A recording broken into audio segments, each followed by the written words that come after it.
नमस्कार. मला हे कळलं नाही. हसमुखराव, तर तुम्हाला काय कळलंय काय नाही हे महत्वाचं नाही. पण हे मोफत म्हणत होते.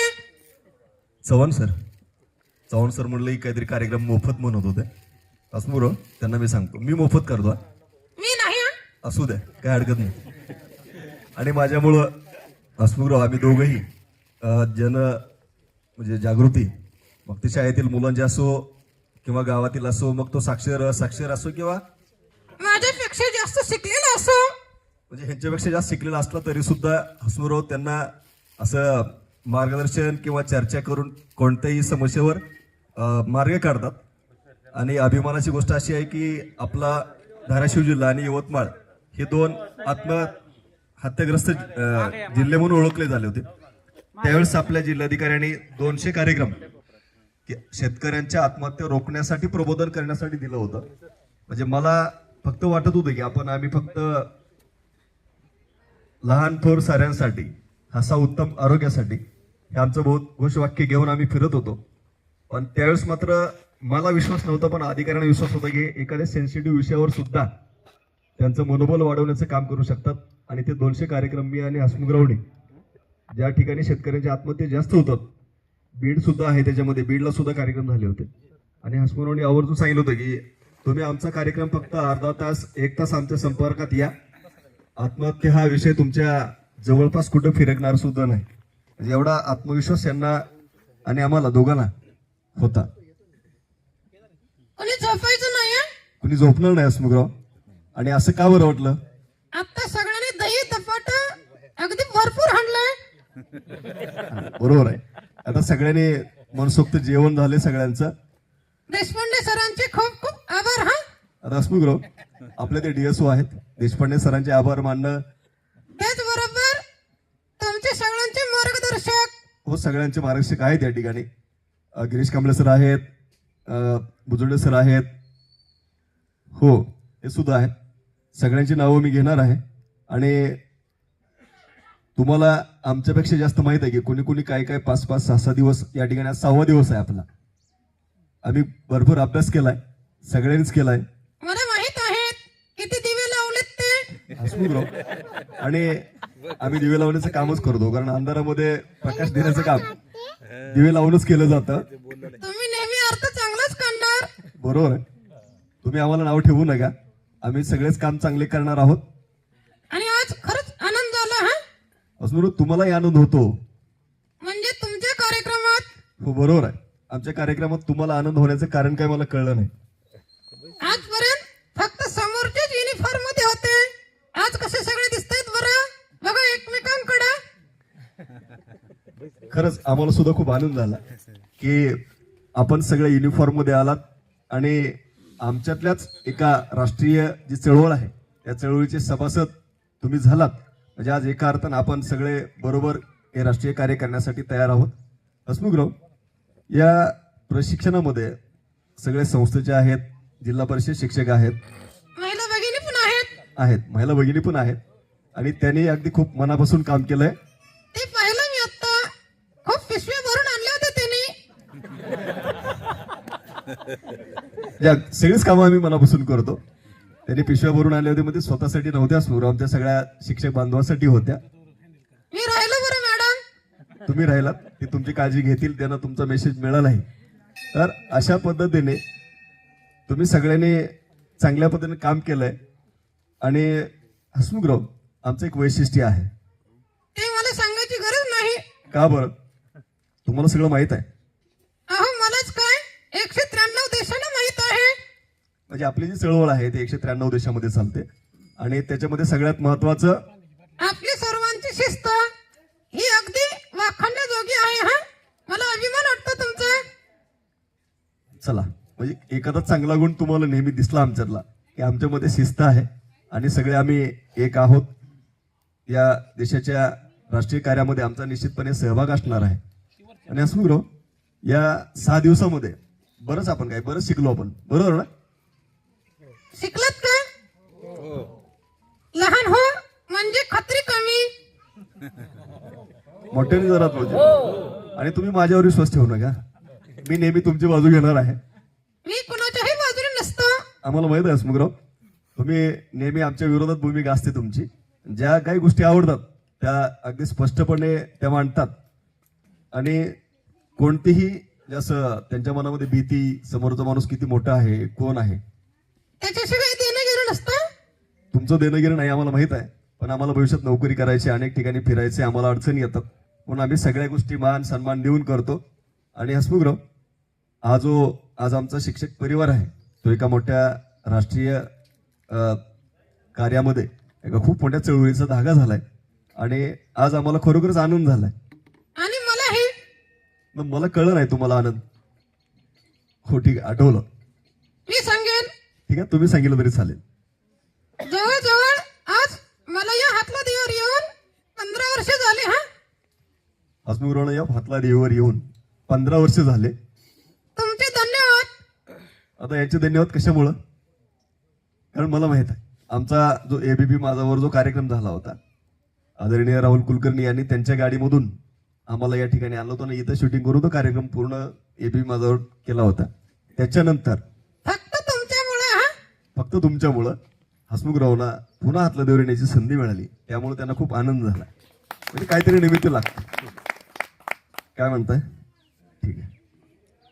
हसमुखरावने गेल्या वेळेस मतदानामध्ये सगळ्यांना मतदान जनजागृती केले. आणि मतदानाचा अधिकार 18 वर्षानंतर येतो. बऱ्याच ठिकाणी हसमुखरावला प्रश्न विचारला होता की 21 वर्षानंतर सुद्धा काहीतरी येतं. माहित आहे का? माहित आहे आपल्याला 21 वर्षानंतर काय येतं ते? काय येतं? हुशार आहेत. एकतरी हसमुखराव तुमच्या मनाचा विचाराचा माणूस आहे. आनंद वाटला. हा, आनंद वाटला असेल कारण मनाचं काहीतरी चांगलं बोललं की तुम्हाला आनंद वाटणार. म्हणजे 21 वर्षानंतर मुलाच्या वयाची अट पूर्ण होते. म्हणजे तो लग्नासाठी पात्र ठरतो. माझ्या पूर्ण डोक्यात आहे हसमुखराव, काही काळजी करू नका. आजपर्यंत तुम्ही एकटे होतात. आता ओळखलं ना? ओळखलं. सर्वांना ते खूप आवडीने काम करतात. अगदी कोणतंही काम सांगितलं तर ते आवडीने करतात. आणि आवडीसाठीच करणार. आवडीसाठीच करणार आहेत. पण या आवडीची सोय कोण करणार? असतील इथे. आहेत आपल्यापैकी जर बरेच कोण आहेत. आता आमच्या हसमुखरावला 21 वर्ष पूर्ण झाले. ते मतदार तर आहेतच, पण आज त्यांना एक असं पात्र असं वर आहेत. म्हणजे तुमच्यासाठी ते हसमुखरावने जाता जाता एक काम तुम्हाला सोपवून दिलंय. चालेल ना? मला वाटतं तुमचं झालं तरच माझं बघणार. हसमुखराव इथं सगळ्यांचे झालेलेच आहेत. काय कोण बॅचलर नाही ना? म्हणजे तुम्हाला काही अडचण नाही. कोण आहे? सगळ्यांचं झालेलं आहे. अरे एकच झालंय ना? एकच झालेलं आहे असं अजून असं विचारू नका. सगळ्यांचं एकच झालंय. आणि बऱ्याच ठिकाणी एकच मिळायची पंचायत तुम्ही दुसरं कुठलं सांगताय. तुमचं एक झालं तरी बघा तुम्हाला मिळतंय का बघा. माझी अडचण नाही. एका पायावर किती तयार आहेत. बरोबर आहे. तुमचे गुण सगळे चांगले आहेत. तुम्हाला सगळे ओळखणार आहेत. तुम्हाला काही अडचण येणार नाही. पण हसमुखराव आमच्या या स्काउटिंग मध्ये आज खरंच खूप हुशार काम करणारे काही जण नाही, सगळेच काम करणारे आहेत. तुम्ही अगदी सकाळपासून बघितलं असेल. खूप थंडीने काकडतात. थंडी वाजते आपल्याला सकाळी? नाही ना? हसमुखराव सगळी कामं अशी आहेत की आमच्या अंगाली थंडी सगळी पळून गेले. आणि आम्हाला कोणतंही काम करायला आम्ही नेहमी तयार असतो. म्हणजे कसं? स्काउटचं ध्येय काय? स्काउटचं ध्येय काय म्हणजे? बी प्रिपेअर्ड, सदैव तयार. आणि लहान मुलांचं म्हणजे कच्चं? प्रयत्नाचे शिकस्त करा. काही नाही. म्हणजे हसमुखराव त्याने इथून उठून जाऊ नये. समोरचे शिक्षक बी एसटीच घेतात, तुम्ही पण आमचे प्रश्न उत्तरच विचारायला असं वाटायला नको. म्हणजे याच्यातून सांगायचा अर्थ हसमुखराव की आम्ही सदैव तयार असतो आणि कोणतंही काम प्रयत्नांची पराकाष्ठा करून आम्ही करतो. त्याच्यामुळं हे सगळे गुण आज आमच्या अंगी आलेत आणि तेच गुण आम्ही आमच्या मुलांच्या अंगी रुजवणार आहोत. माने मॅडम कुठे आहेत? हसमुखराव 2 मॅडम आहेत. दोघीपैकी कोणीही कोण हुशार असेल ते बरं. आता 2 आहेत. आता कोण हुशार आहे तिने उभे राहा म्हणतात आम्ही. हा? हसमुख आता असं म्हणल्यावर काय बरं? त्यांना ओळखायला सांगा. आमच्या प्रश्नाची उत्तर देणार आहेत ते.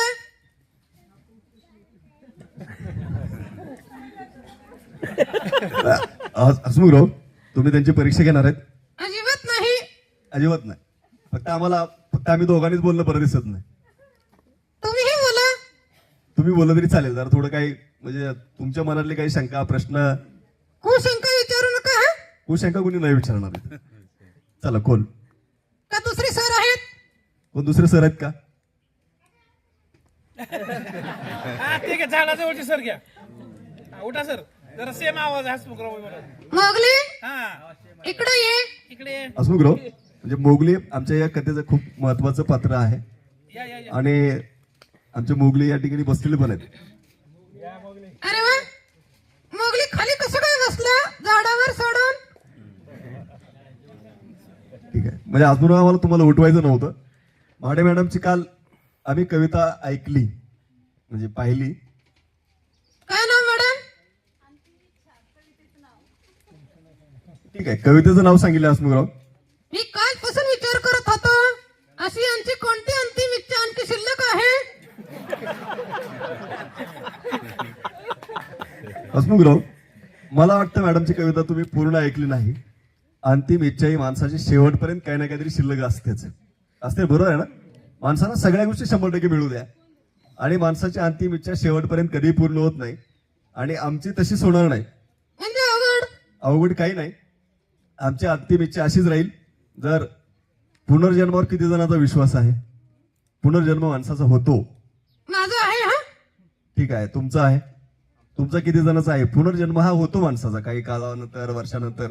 असं लाजू नका. मी काय बायकोचं नाव घ्यायला सांगितलेलं नाही. मोठ्याने सांगा, कोणाचं आहे? एक जण तर आहे का? आमच्या आसमोर तरी सांगितलं आहे. सरांचं आहे, सरांचं आहे, बाकीच्यांचं नाही. एकच जन्माचा कंटाळा आला वाटतं. ह्या जन्माचा कंटाळा आला म्हणून पुनर्जन्म नकोच, बरोबर आहे का? चव्हाण सर, आपल्याला पुनर्जन्म नको का? पाहिजे. मग विश्वास असल्याशिवाय कसं मिळणार? बरोबर हसमुखराव? म्हणजे एक अंतिम इच्छा असायलाच पाहिजे. एक अंतिम इच्छा असायलाच पाहिजे आणि आमची अंतिम इच्छा अशी असेल, आता निदान माझी आणि हसमुखरावची तरी, आम्हाला पुनर्जन्म मिळावा, जरी तो अस्तित्वात नसला तरी सुद्धा. आणि पुनर्जन्म मिळाला तर तो मला शिक्षकांचाच मिळावा आणि माझ्या बरोबर सोबत म्हणून हसमुखरावच राहावे. आणि माझ्या बरोबर तुमच्यासारखे हुशार आणि कर्तबगार शिक्षक हवेत. म्हणजे आमच्या दोघांची अंतिम इच्छा हीच असेल. आणि माणूस हा खूप स्वार्थी आहे बघा. म्हणजे माणसाला मागणं हे निश्चितपणे दुसऱ्याला अडकून स्वतःला मिळवण्यासाठी तो खूप धडपडत असतो. आता पुनर्जन्म मिळाला ह्याच्यामध्ये आमचा स्वार्थ तर दिसलाच. आणि हसमुखराव, यांच्यासारखेच म्हणजे हेच पाहिजेत ना तुम्हाला? अगदी खरं. मग हेच पाहिजेत आणि पुन्हा पुन्हा पाहिजेत. पुन्हा पुन्हा म्हणू नका. हे आपल्यासाठी पुन्हा आणखी पुनर्जन्म घेऊन येतील आणि आपला त्याच्यावर विश्वास आहे. कोण आहे? आता लपू नका, कोण आहे सांगा. मला तात्यांचं नाही, आमची आवडी आवडते आणि तीच दिसते सगळीकडं.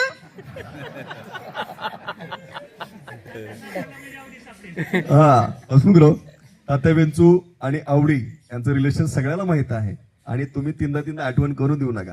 ते निश्चितपणे तुम्हाला आवडी शोधून आणण्यासाठी आवडीनं प्रयत्न करतील आणि तुमची अंतिम इच्छा पूर्ण करतील. आमच्या हसमुखरावची अंतिम इच्छा पूर्ण करण्यासाठी त्याच्यामध्ये तुमची अंतिम इच्छा पूर्ण होणार आहे. तुम्हाला पण हा शिक्षकी पेशा, हा पुनर्जन्म मिळणार आहेत आणि ते परत आपली इथंच भेट घडवून आणणार आहेत. मग ते पुढचा कालावधी आपण सांगू शकत नाही, पण आज आपण सगळे समोरासमोर आहोत. खूप नशिबवान आहोत. का बरं हसमुखराव, तुम्ही पण नशिबवान आहात.